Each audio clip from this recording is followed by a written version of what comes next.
Now that we've covered naming binary acids, let's look at polyatomic acids and how to name these particular compounds.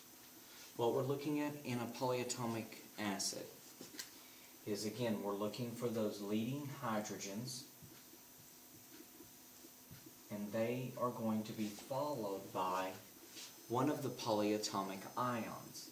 Okay, so we're going to be seeing hydrogens followed by one of the polyatomic ions. Okay. There's a common list of these polyatomic ions in your textbook. Okay. So here are a few examples.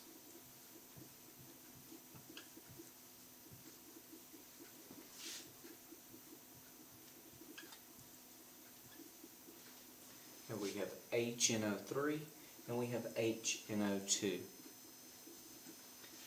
Now, to name polyatomic acids, the first thing I want you to look at is the polyatomic ion involved in the compound. Okay. Here we have hydrogen ions and we have the nitrate ion. Okay, this is the nitrate. Here we have the hydrogen ion and we have the nitrite ion.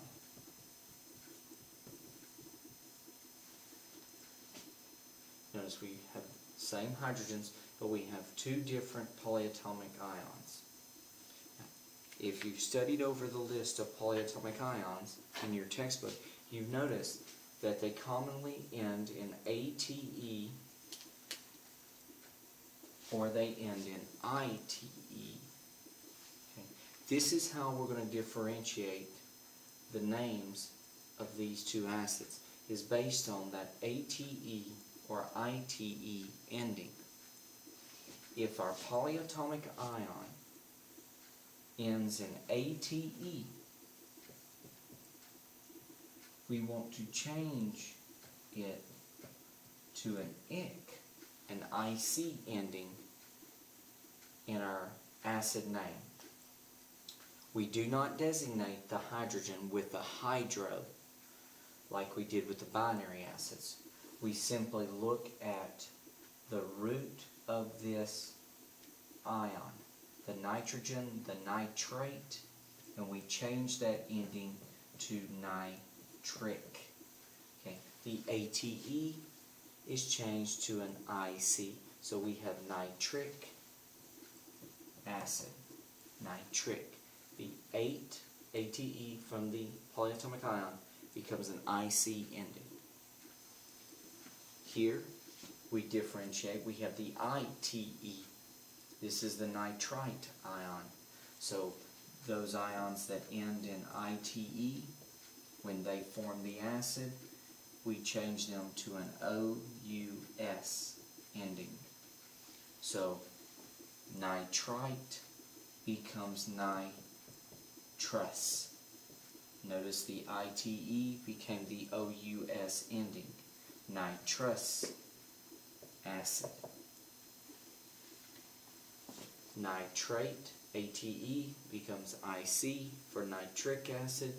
Nitrite, ITE, becomes OUS, nitrous acid. Alright, let's try a couple more.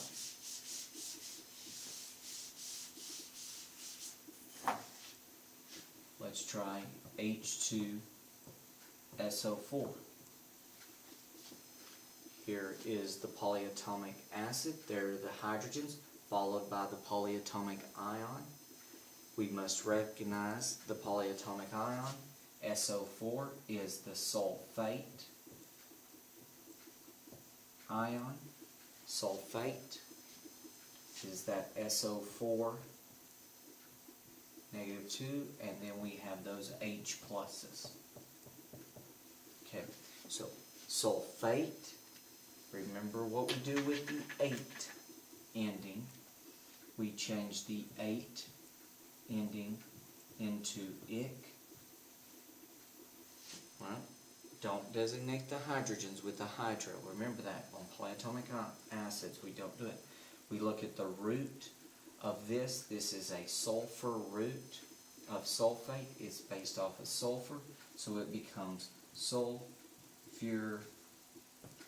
Notice how I changed that? That IC, sulfuric acid. Sulfuric acid.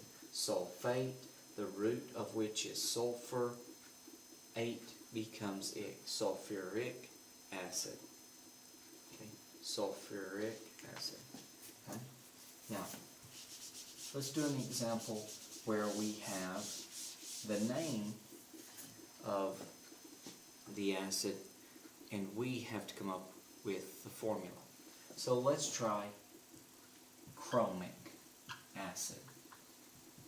Chromic acid. The first thing we notice is it is ending in IC. That is telling me that the polyatomic ion that is being used has an ending of ATE. Okay, remember the 8 and the ic go together. So this is chromate is who the polyatomic ion is, chromate.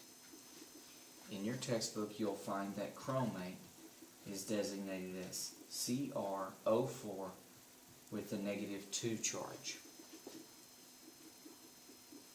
That's good. We've got our polyatomic ion. We know that we have leading hydrogen ions that are attached to this. Again, compounds are charge neutral. They have no charge. There's the hydrogen ion with its +1 charge. We cross them over to get the appropriate ratio in our formula. So we have H2CrO4 as chromic acid. Now we need to check that to make sure it's charge neutral. Each one of these hydrogens are a +1. The chromate ion is a -2. 1 + 1 - 2 equals 0. Charge neutral. So chromic acid came from the chromate ion. The leading hydrogens are always there. We cross them to get the appropriate ratio of H2CrO4. Let's try another one of these where we go from the name to the formula.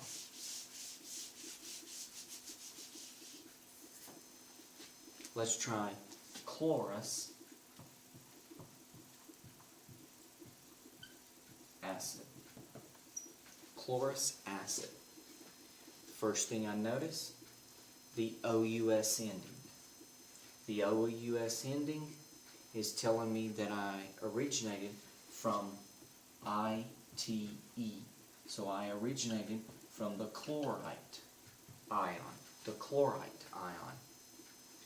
We go to our ions table in our textbook and we find that the chlorite ion is ClO2 with a -1 charge.